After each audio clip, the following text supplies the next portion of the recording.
On January 31st, 2026, the silver market experienced something it had not seen in 46 years. The metal that powers solar panels, electric vehicles, and artificial intelligence infrastructure collapsed from $108 per ounce to $68.97 in a single trading session. A 36% obliteration of value in less than 24 hours. Trillions in paper wealth evaporated. Margin calls cascaded through futures markets. Social media erupted in panic. And then, 10 days later, silver rebounded to $83. A 21% recovery that defied every prediction of a dead bull market. But here is what almost nobody noticed during that chaos. While the paper price was collapsing, physical silver premiums were rising. American silver eagles, which contain 1 ounce of silver, were selling for $95 to $165 when the spot price said $68. Generic rounds were trading at $75 to $80. The physical market was not participating in the crash. Dealers were not offering discounts. They were raising prices. Mints went on allocation. Inventories tightened. And the gap between what the futures market said silver was worth and what you actually had to pay to hold an ounce in your hand reached levels that suggested something fundamental had broken in the pricing mechanism. This is not a story about volatility. Volatility is normal in commodity markets. This is a story about what happens when a critical industrial metal that governments have classified as strategically essential becomes subject to export restrictions, supply deficits, and institutional hoarding, while simultaneously trading on a futures exchange with a 66-to-1 ratio of paper claims to physical inventory. The January crash was not evidence that silver's value had collapsed. It was evidence that the paper market and the physical market are operating in 2 different realities. And when those realities collide, the consequences will not be measured in percentage moves. They will be measured in supply failures. Right now, as you are watching this, the largest corporations in America are stockpiling silver under a White House program called Project Vault. Google, Boeing, General Motors, General Electric, and Stellantis are participants. $12 billion in federal funding has been allocated to secure critical mineral supplies, and silver is on that list. China has restricted the number of companies allowed to export silver from over 300 to just 44. And their state media has classified it as a strategic resource, using the same language they deployed before choking off rare earth exports. The US Geological Survey added silver to the critical minerals list for the first time in history on November 7th, 2025. Not during World War II, not during the Cold War. Now, to understand why the most powerful institutions on the planet are treating silver like a national security asset, while retail investors watched the price crash and assumed the bull market was over, we need to examine the architecture that has been built over the past 5 years.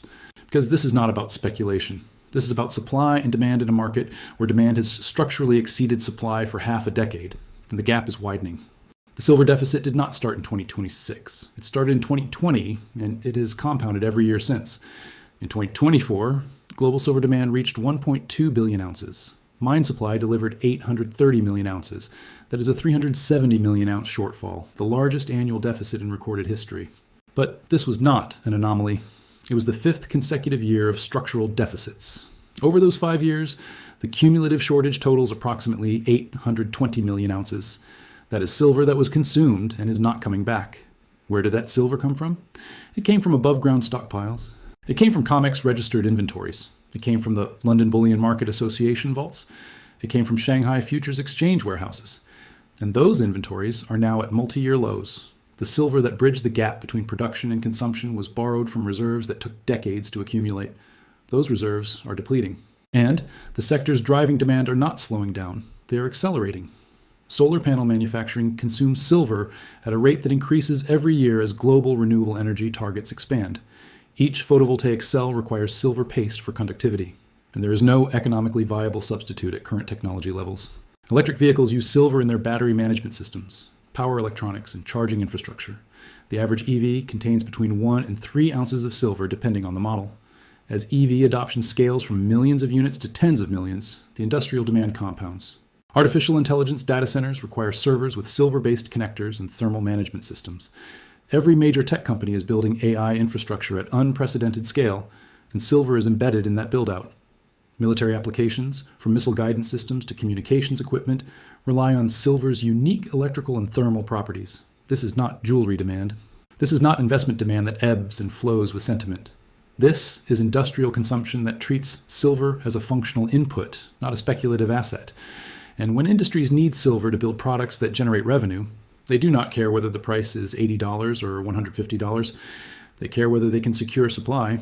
That shift in the buyer profile, from price-sensitive investors to supply-sensitive industrial users, changes the dynamics of the market in ways that traditional commodity analysis does not capture. China recognized this before anyone else.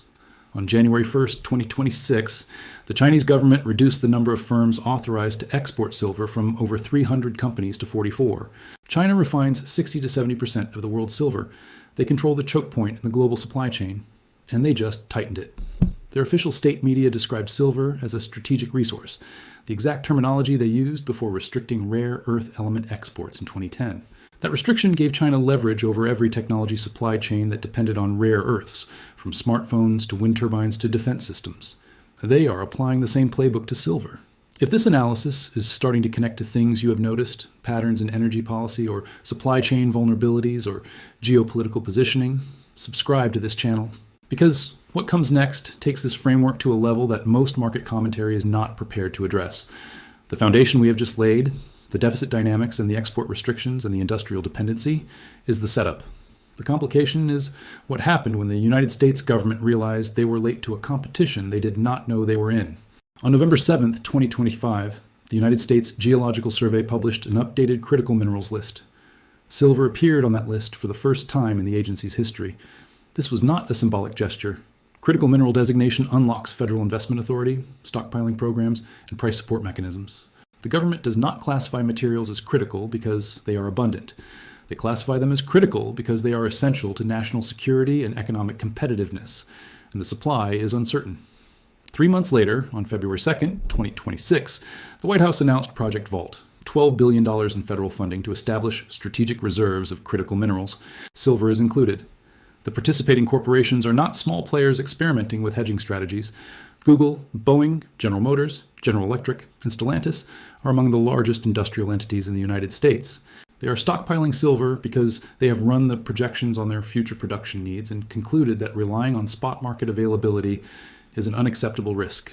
When Google stockpiles an industrial metal, it is worth asking what they know that the broader market does not. Google is building data centers to support cloud computing and artificial intelligence at a scale that requires millions of servers. Each server contains silver. Each expansion of capacity requires more silver, and if Chinese export restrictions tighten further, or if mine supply fails to increase as projected, or if competing demand from solar and EV manufacturers intensifies, the availability of silver at any price becomes uncertain. So they are buying now, locking in supply before the market reprices scarcity. This is where the story shifts from interesting to urgent. Because while institutions are stockpiling physical metal, the futures market that sets the global spot price operates on a fundamentally different structure. COMEX, the primary exchange where silver futures trade, maintains a ratio of approximately 66 ounces of paper claims for every 1 ounce of registered physical inventory. That ratio exists because most futures contracts are settled in cash, not metal. Traders speculate on price movements without ever intending to take delivery. The system works as long as the percentage of contracts demanding physical settlement remains small. But what happens when industrial users stop treating silver as a tradable commodity and start treating it as a supply-critical input that must be physically secured? What happens when the buyers are not hedge funds closing positions for profit, but manufacturers who need the metal to build products? The mechanics of the futures market were designed for a world where silver demand was driven by investment flows and modest industrial use. They were not designed for a world where the largest corporations and sovereign governments are competing to secure multi-year supply at any cost. During the January 31st crash, when silver fell from $108 to $68.97, the futures market experienced forced liquidations as leveraged positions hit margin calls. The selling pressure was mechanical, not fundamental, but the physical market did not follow. Generic silver rounds, which contain 1 ounce of 999 fine silver and carry minimal numismatic premium, were trading at $75 to $80, while futures said $68. American Silver Eagles were selling for $95 to $165. The premium over spot ranged from 38% to 140%, depending on the product. That is not normal. That is a market signaling that the paper price has disconnected from physical reality. And if you think that disconnect is the full picture, we are not even halfway there. Everything we have just examined, the deficits and the export restrictions and the institutional stockpiling and the paper-physical divergence, is the architecture. What happened next is what happens when architecture meets stress. Silver rebounded from $68.97 to $83.43 in 10 days, a 21% recovery. If the January crash had been evidence of a collapsing bull market, If industrial demand was weakening, if the supply deficit thesis was wrong, you would not see that kind of bounce. You would see continued selling. You would see lower highs and lower lows. You would see capitulation. Instead, you saw aggressive buying at every dip below $75. That buying was not retail investors chasing momentum. Retail sentiment was negative. Social media was filled with panic. The buying was institutional. It was sovereign. It was industrial users locking in supply. Here is what that tells us. The entities with the most sophisticated analysis of supply and demand fundamentals, the entities with access to proprietary data on mine production and refining capacity and consumption trends, concluded that silver below $75 represented a buying opportunity despite the chaos. They were not speculating on a technical rebound. They were securing physical inventory because their models said the current price does not reflect the structural tightness in the market. Now consider the implications. If the deficit continues at 370 million ounces per year, and if above-ground inventories are already at multi-year lows, where does the incremental supply come from? Mine production cannot scale overnight. Opening a new silver mine takes 7 to 10 years from discovery to production. Expanding existing operations requires capital investment, permitting, and infrastructure build-out. Even if mining companies commit to aggressive expansion today, the new supply will not hit the market until the late 2020s at the earliest. In the meantime, demand from solar, EVs, AI infrastructure, and military applications continues to grow. The mathematical reality is that the market is consuming more silver than it produces, and the buffer that absorbed previous deficits is nearly exhausted. At some point, the shortage becomes a delivery problem. Manufacturers who rely on silver to build products will face allocation constraints. Some will pay premiums to secure supply. Others will redesign products to use less silver, which takes time and reduces performance. And the futures market, which operates on the assumption that physical delivery is a rare exception, will face a stress test it was not designed to pass. Here is the question embedded in everything we have just examined, and almost nobody in mainstream financial coverage is asking it. If the paper market says silver is worth $82, but the physical market requires you to pay $90 to $100 to actually hold an ounce, and if institutions are stockpiling at those elevated prices, while retail investors watch the futures price and assume the market is cheap, which price is real? Is the futures market discovering the true value of silver, or is it discovering the price at which leveraged speculators are willing to trade contracts they never intend to settle? And when the physical market finally forces reconciliation between paper claims and available inventory, does the adjustment happen gradually? Or does it happen in a single catastrophic event where contracts cannot be honored and the exchange imposes cash settlement at a price that bears no relationship to what physical metal actually costs? Sit with that for a second. Then tell me in the comments where you land. Because this is not a theoretical exercise. This is happening right now. The inventories are declining. The demand is rising. The restrictions are tightening. And the gap between what the paper market says and what the physical market charges is widening. The only question is whether the resolution happens in months or years, and whether you see it coming before most people realize the game has changed. This is where it stops being about commodities and futures markets and geopolitics, because what we are describing is not happening to some abstract global supply chain. It is happening to the purchasing power of savings, the availability of technology products, the cost of energy infrastructure, and the stability of industrial supply chains that touch every part of the modern economy. Right now. So here we are. 2 paths forward. Path A is that mine supply increases faster than expected. Chinese export restrictions ease, industrial demand moderates due to recession or technological substitution, and the deficit narrows enough that inventories stabilize. In that scenario, silver trades in a range. Volatility continues, but the structural crisis is averted. The futures market retains credibility. Physical premiums compress. The current price levels, somewhere in the $70 to $90 range, prove to be roughly accurate reflections of supply and demand equilibrium. Path B is that the deficit persists or widens, export restrictions tighten, inventories deplete to critically low levels, and industrial users begin competing aggressively for shrinking supply. In that scenario, the futures market loses its ability to set prices because the entities buying silver are not trading paper for speculation. They are demanding physical delivery for production needs. When the registered inventory on COMEX can no longer satisfy the delivery requests, when the ratio of paper claims to physical ounces collapses from 66 to 1 towards something closer to reality, the adjustment will not be smooth. It will be disruptive. Physical holders will benefit, paper holders may not. And the price that the market discovers under those conditions will not resemble the models that assumed abundant supply. The decision between those 2 paths is not being made in boardrooms or government offices. It is being made in millions of individual choices by industrial buyers, sovereign wealth funds, mining companies, and investors who are evaluating the same data and reaching different conclusions. Some are betting on mean reversion. Others are betting on structural change. Both cannot be right. What is in your control is understanding the framework. Silver was never just a precious metal that trades on sentiment and monetary policy expectations. It was always an industrial input with unique properties that make it irreplaceable in technologies that define the 21st century energy transition and digital infrastructure build-out. Once you see it through that lens, the volatility becomes noise. The deficit becomes signal.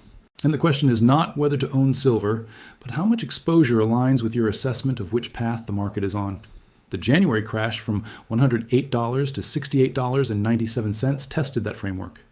It created a moment where fear overwhelmed analysis. And in that moment, the entities with the longest time horizons and the most sophisticated understanding of supply fundamentals were buying, while retail investors were selling.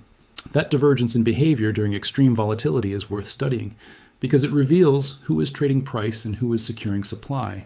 And in markets where supply is the constraint, the latter group tends to be proven correct over time horizons, measured in years, not weeks. The premium divergence between paper and physical is not an aberration.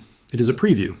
It is the market telling you that the mechanisms designed to price silver in a world of abundant supply and investment-driven demand are straining under conditions of scarcity and industrial competition.